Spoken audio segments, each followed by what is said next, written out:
A series of articles published in the Annals of Internal Medicine recommending people just keep eating their meat was decried by nutrition researchers as irresponsible and unethical, a travesty of science, an assault on public health, and the most egregious abuse of evidence that they had ever seen.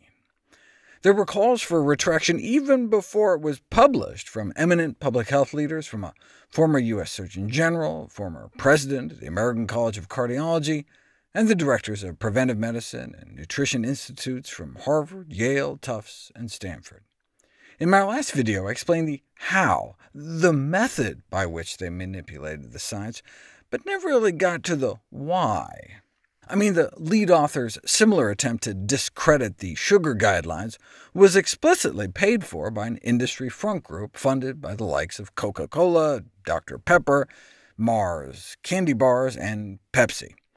But if you look at the meat paper at the panelists' declared conflicts of interest, they all say they didn't have any, including the lead author who was involved in the sugar study, whose primary funder wasn't just representing big soda and candy, but the likes of McDonald's and one of the largest meat packers in the world. Yet Johnston didn't disclose that as a potential conflict of interest when he switched from exonerating sugar to exonerating meat. What did he have to say for himself? Even though the sugar study was published in 2016, he got the money for it in 2015 outside of the 3-year mandatory disclosure window. This is the same guy who said the industry front group had no role in writing their paper until the Associated Press revealed the truth, and the journal had to publish a correction. But Johnston doubled down this time, saying it is tenuous at best to suggest that his earlier work on sugar had any influence on how his team made the new meat recommendations. The important thing is we have no relationship with the meat industry. Oh, really? A few months later, the truth came out. Correction in the so-called Nutri-Rex panel meat recommendations. Oops!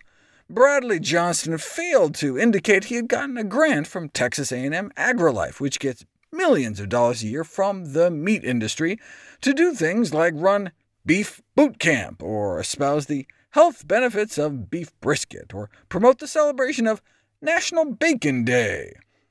After all, Texas A&M AgriLife serves pork producers to improve pork producer profitability.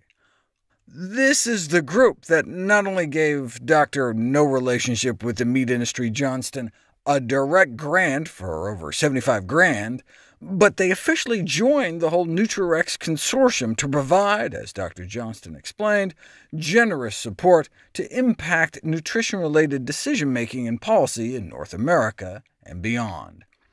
Yet none of this was disclosed in the paper. No even potential conflict of interest, yet they had formed a partnership with an arm of Texas A&M partially funded by the beef industry, to the tunes of millions a year from the beef industry alone. Oops. In fact, Patrick Stover, Mr. No Conflicts of Interest, is the director of AgriLife, and a month before the meat paper was published, Bradley Johnston was offered and accepted a tenured position at Texas A&M AgriLife, was already working for them when it was published, but didn't think to mention it. So when the Annals initially sent out a press release, which they later corrected, saying no need to reduce red or processed meat consumption for good health, they may have been simply acting as a mouthpiece for meat industry propaganda. The pseudoscience presented in the Annals meat papers appears to have been written solely to create doubt and confusion in the wider population. The misleading recommendations were not intended to convince scientists who clearly understand the nature of the relationship between meat and health, and, for that matter, sugar and health.